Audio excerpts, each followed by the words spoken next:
There is no use emphasizing here again that the Nigerian Content Development and Monitoring Board is doing everything to give a greater space to indigenous oil and gas companies in Nigeria. They are at it again, the Nigerian Oil and Gas Opportunity Fair. What is this fair all about? Who will take part in the fair? Why must I be part of that fair? That will be the focus of this segment of the program. My guest is the Executive Secretary, Nigeria Content Development and Monitoring Board, Engineer Simbi Wabote. Thanks for joining me on. Thank you. Thanks for having me today.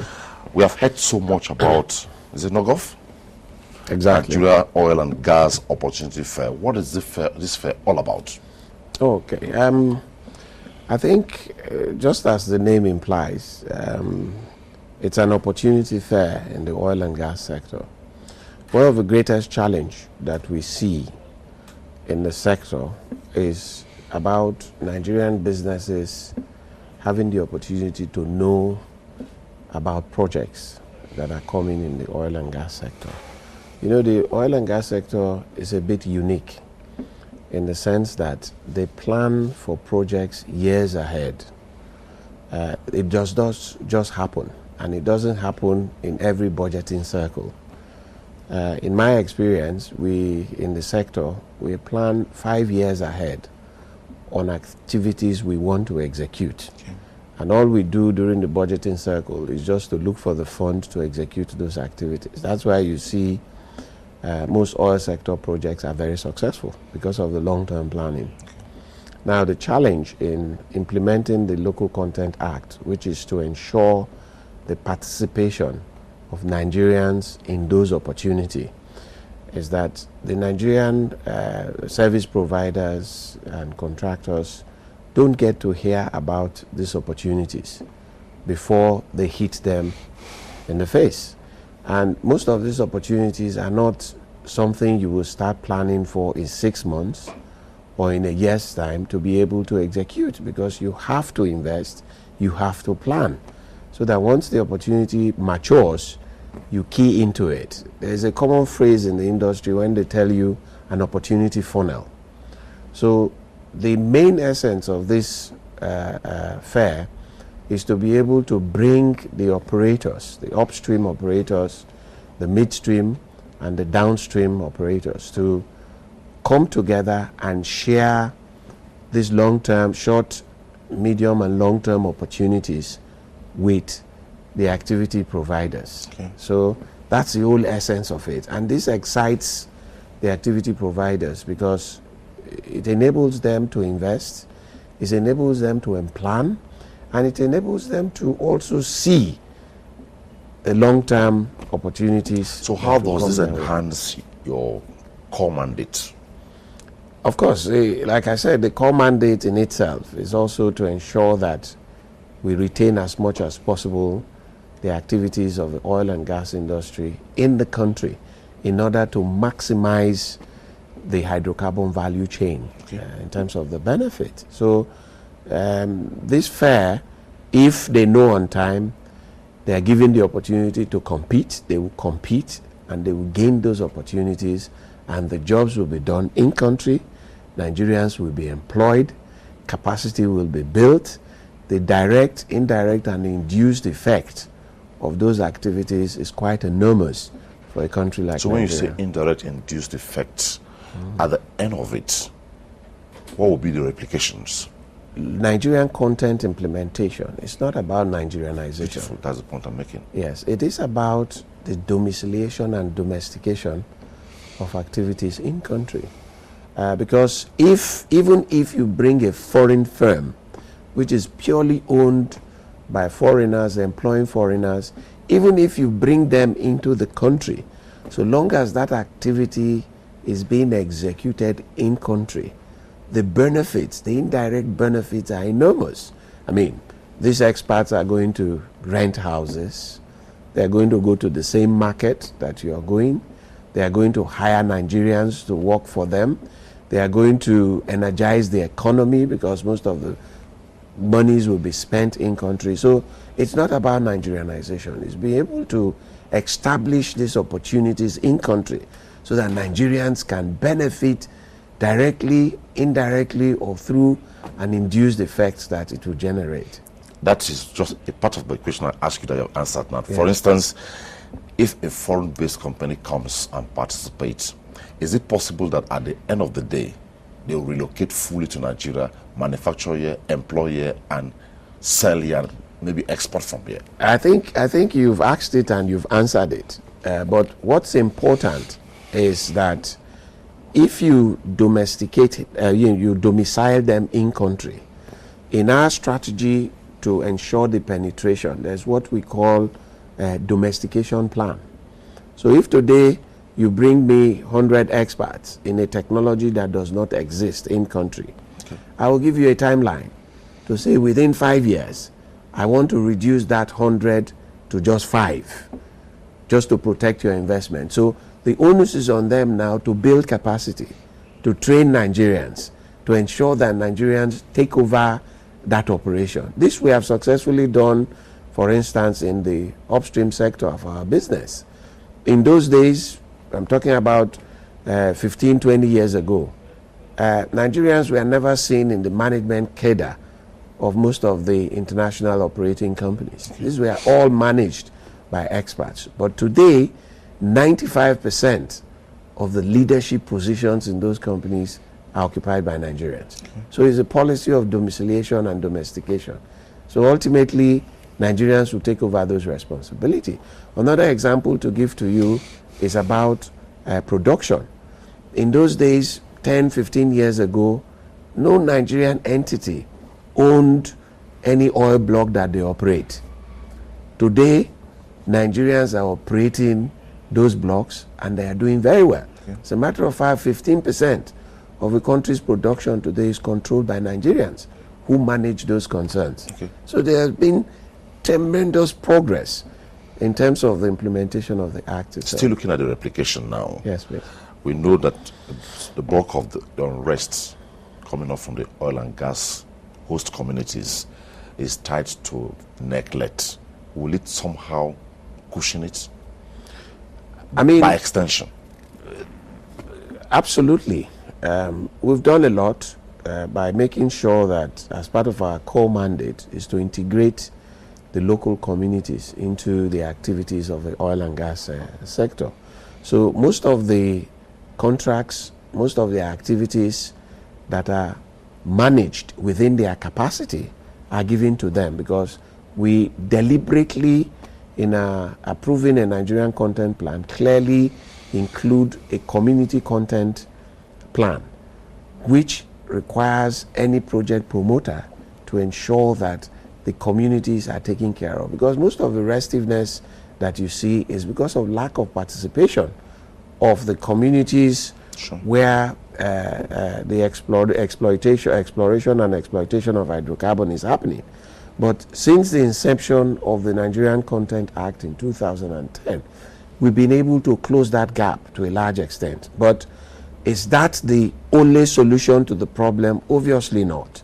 It is one of the solutions to the problems, and I think we've done our part to a large extent. It is remaining for other recommended solutions to come together for the puzzle itself to fit. Okay.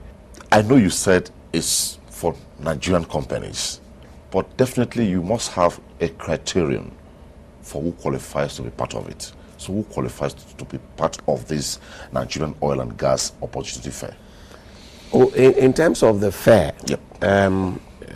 If your reference is about attendance, yes, it is open to every company that is registered to do business in Nigeria in the oil and gas sector. It is also open to international companies. Most of the opportunities that will be shared is from the international companies, for the Nigerian companies to listen to. And don't forget again, you know, the oil and gas business is a very technical kind of business. Sure. And no one company can exist in isolation without partnership with international companies. Sure. So most of the Nigerian firms in the high technology areas are also partners to international companies. So it's also open to them to attend. They know, all the people attending the fair know that it is an opportunity in the oil and gas sector. And they also know, they are very much aware as to what they have to do to be part of the opportunity. Okay. Now, and that question comes. I am an oil servicing company in the oil and gas sector, and I'm listening to you, and I'll be asking, why must I come to this fair? What is that big deal about this fair? What kind of papers are we expecting? Who are the possible eggheads coming to address people at that conference? I think you will come to it because it will answer the question of what's in it for you. A is an opportunity to network. B is an opportunity to also see the capacities that are available in country that you can also utilize. C is an opportunity for you to also meet with the CEOs of most of the multinationals and also indigenous companies. Is also an opportunity for you to network with their business people such that they will also give you, if you like, a foot in the door in doing business with their company. So it's a huge opportunity for everybody. And most importantly, again, is that we are going to be distributing the compendium of opportunities that will come out of the opportunity fair itself, so that businesses, contractors will have those compendium with them. The compendium is not going to be available to everybody. It is only available to those who register for the conference itself. So it gives you an opportunity to know what is coming in the next 1 year, in the next 2 years, in the next 3 years, or 5 years, as the case may be. So the opportunities and the benefits, to be honest, quite outweighs the question and the reason for why you want to attend. So is the compendium available? Absolutely it is, but it is available to only those who register to participate in the conference itself. If I'm not there, I miss it. Why must I have it? What is inside? Tell us. I've tried to describe what's inside. It covers an array of upstream, midstream, downstream opportunities for the next 5 years. You cannot miss that for anything. And that's the main reason why you are in business. If you're in business and you cannot foresee the opportunities that you lash onto, the reason for you to want to invest, the reason for you to want to be happy and upbeat about the oil and gas sector, then there's nothing else you are looking out for. Because most companies establish the business development department. And what do they want to know? They want to know these opportunities. And we are giving it to you in one workshop that you are going to attend. So this fair precisely is which day? For how many days? It's for 2 days, the 4th and the 5th of April. And it's going to be in Bayelsa, in Yenagoa. Bayelsa is where you have the headquarters of the Nigerian Content Development and Monitoring Board. And it's going to be in our newly built 1,000-seater auditorium. And for Bayelsa itself, I think it's a fair that the state itself has to embrace because of the opportunities that it also brings.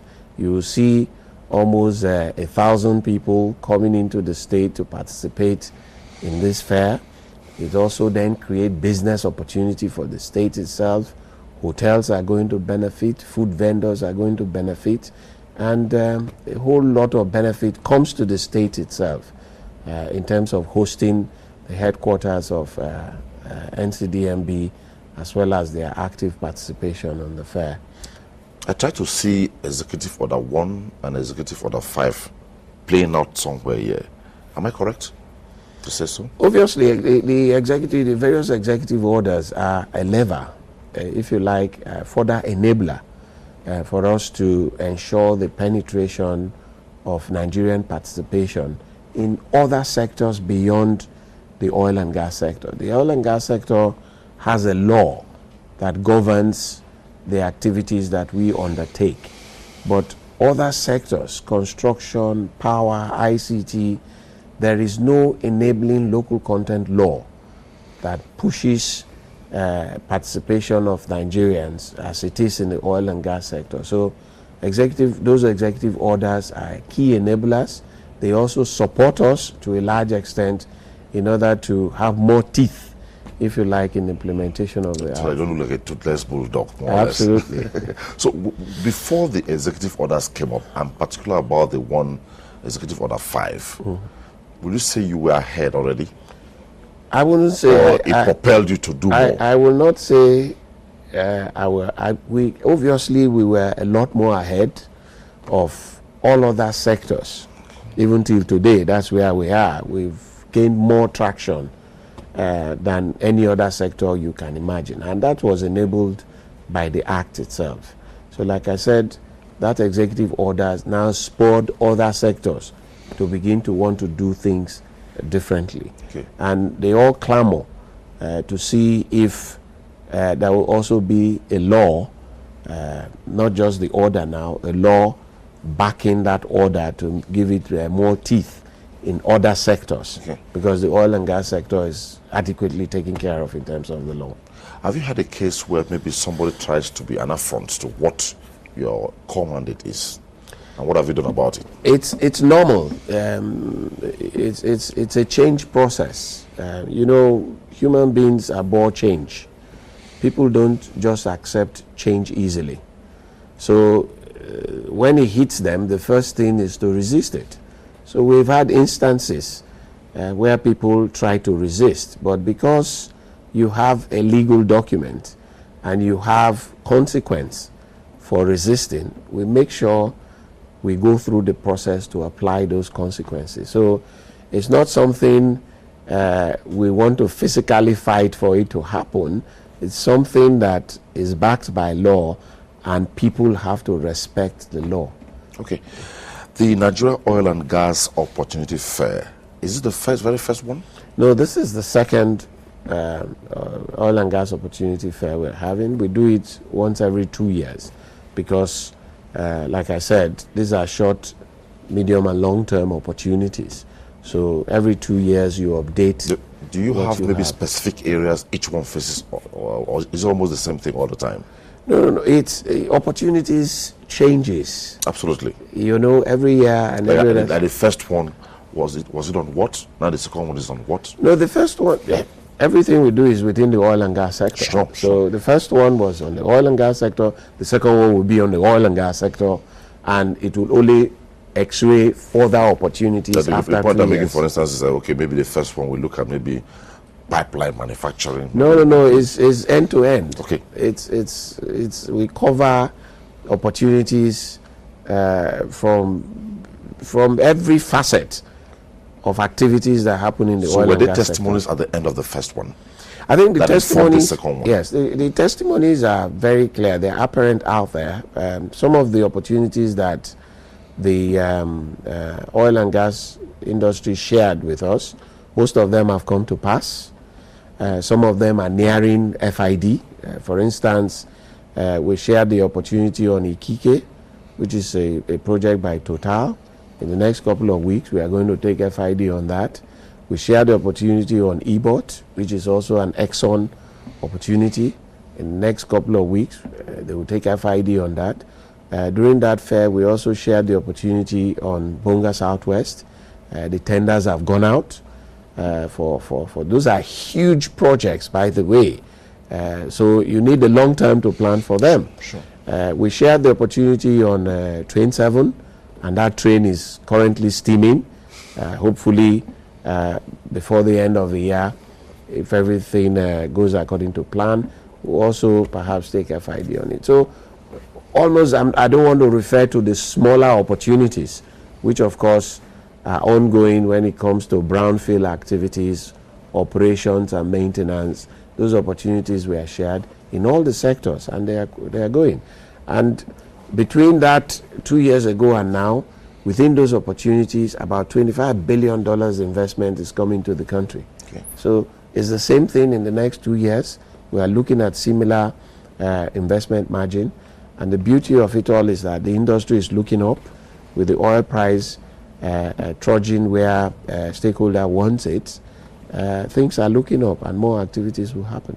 So with your expertise in the content development gamut, more or less, for the oil and gas sector, What's your projection maybe in the next 8 years if this kind of fair subsists annually?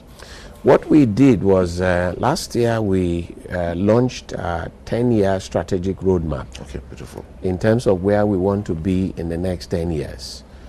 Currently, the level of local content attainment is about 30% on the average when you look at every sector. And in the next 10 years, we want to be at 70%. So right now, we say in the next 9 years, we want to be at 70% local content attainment, which means out of the annual $21 to $25 billion they spend in country, Sure. we want to retain about $14 billion in country in order to enhance our capacity. We want to be able to create about 300,000 jobs on the back of our strategic roadmap. And we want to also move the needle to a large extent on research and development effort in the country, particularly in the oil and gas sector. So we have very ambitious targets, and we've been very conscientious in working those targets and defining what we want. We have, if you like, champions for each of the pillars. We look at the enablers and we review on a quarterly basis our plan and our roadmap. So we're very much on course to achieve what we set out to. Okay, we hope so. And very last is, since you took off, will you still say that there has been any point there was an attempt to say you are defocused in your mandate? I think the luck I have, it's by virtue of my training. Okay. I spent 26 years in the oil and gas sector. So I've gone through the crucible, if you like, in knowing our business, because our business itself is sinusoidal in nature. Sure. By virtue of the oil price. Activities pick up, it ebbs, it comes up. So also in taking up this responsibility, there are times where there are challenges, and you've been trained on how to manage those challenges. There are times when things seem to be going smoothly, and you know how to stay on course, remain focused, so that you are well abreast and well prepared to face those challenges when they come. So it's part of the nature of a business, Okay. and thank God to the Thank you so training much, that I have. Engineer Simbi Wabote, Executive Secretary, Nigeria Content Development and Monitoring Board. Wish you a successful fair this year. Thank you very much. I appreciate it. Okay. Up Thank next on Insight is the media review segment. Stay with us.